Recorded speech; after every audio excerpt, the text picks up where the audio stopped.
അമൃത് കുടിവെള്ള പദ്ധതി വഴി കല്ലുകുന്നിലെ 100 കുടുംബങ്ങൾക്ക് കുടിവെള്ളമെത്തും. വാട്ടർ അതോറിറ്റിയുടെ നേതൃത്വത്തിലാണ് പദ്ധതി നടപ്പിലാക്കുന്നത്. ഇതുവഴി കുടിവെള്ളക്ഷാമം നേരിടുന്ന മേഖലകളിലെ ഓരോ കുടുംബങ്ങളിലും ശുദ്ധജലം എത്തിക്കാൻ സാധിക്കും. കുടിവെള്ള വിതരണം, മലിനജല നിർമ്മാർജ്ജനം, നഗരഗതാഗതം അടക്കമുള്ള അടിസ്ഥാന സേവനങ്ങൾ നൽകി അവശത അനുഭവിക്കുന്ന ജനവിഭാഗങ്ങളുടെ ജീവിത നിലവാരം മെച്ചപ്പെടുത്തുന്നതിനുള്ള ഒരു ദേശീയ പദ്ധതിയാണ് അമൃത് പദ്ധതി.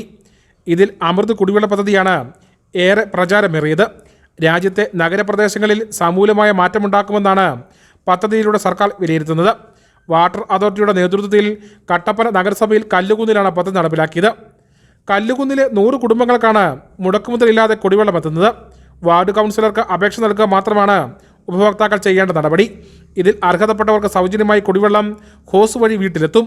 കല്ലുകുന്നിൽ നിർമ്മിച്ചിരിക്കുന്ന കുടിവെള്ള ടാങ്കിൽ നിന്നുമാണ് ജലവിതരണം നടക്കുന്നത്.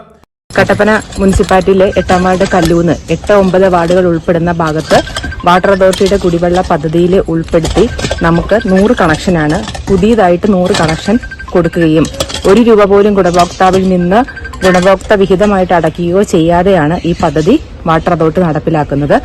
നിലവിൽ നമുക്ക് കണക്ഷൻ ഉള്ളത് 300 വീട്ടുകാർക്കായിരുന്നു. ഇപ്പോൾ 100ഓളം പുതിയ അപേക്ഷകളാണ് നമുക്ക് കിട്ടിയിരിക്കുന്നത്. 100 അപേക്ഷയും കൊടുക്കാം.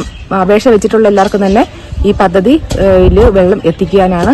മുൻപ് മേഖല കടുത്ത കുടിവെള്ളക്ഷാമം നേരിടുന്ന പ്രദേശമായിരുന്നു. അമൃത് കുടിവെള്ള പദ്ധതി നടപ്പിലാക്കുന്നതോടുകൂടി മേഖലയിലെ കുടിവെള്ളക്ഷാമത്തിന് ശാശ്വത പരിഹാരമാകുമെന്ന പ്രതീക്ഷയിലാണ് അധികൃതർ. News bureau, Kattappana.